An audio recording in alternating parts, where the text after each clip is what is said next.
Hello, what is up mga ma'am, sir, ma'am? Ako po si Ralph C. Fry, isang visual artist from Manila, Philippines.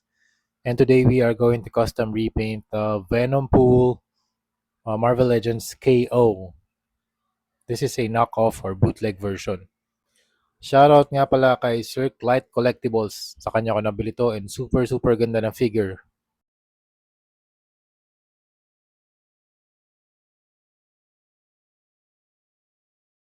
Okay, so first step, mag-spray muna tayo ng Bosti number 4 flat black for our primer so that our paints will stick to the surface.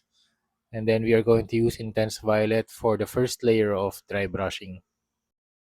And for every project, hindi ko iniisip yung smaller details. So let's start. I'm also always starting with big brushes and then medium brushes and then we go to the finer details.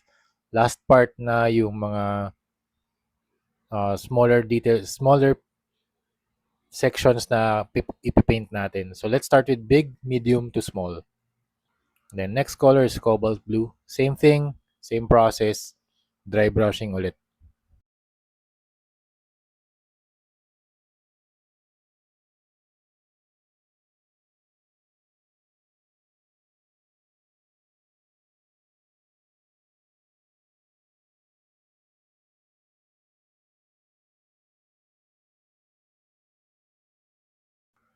Next paint is Hero Cobalt Blue naman.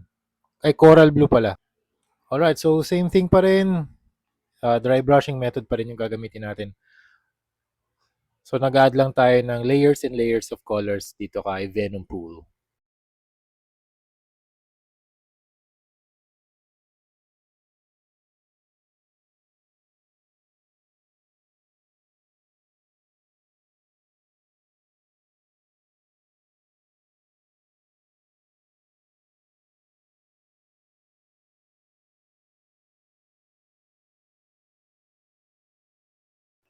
Alright, after that's done, Patina Blue naman. Shout out to Hero Paints for sponsoring this video. Super cool paints. And kung if you want to know more, if you want to know more about Hero Paints, punta lang kayo sa Shopee or Lazada page. Ang dami nilang colors. May mga metallic, fluorescent. I really love yung kanilang range ng blue. Super nice ng ng blue range nila tulad nitong patina blue, coral blue tsaka yung coral blue, yung cobalt blue. Yan.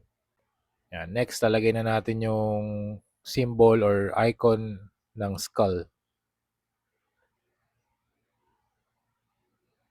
And then next step, mag-add lang tayo ng darker sections using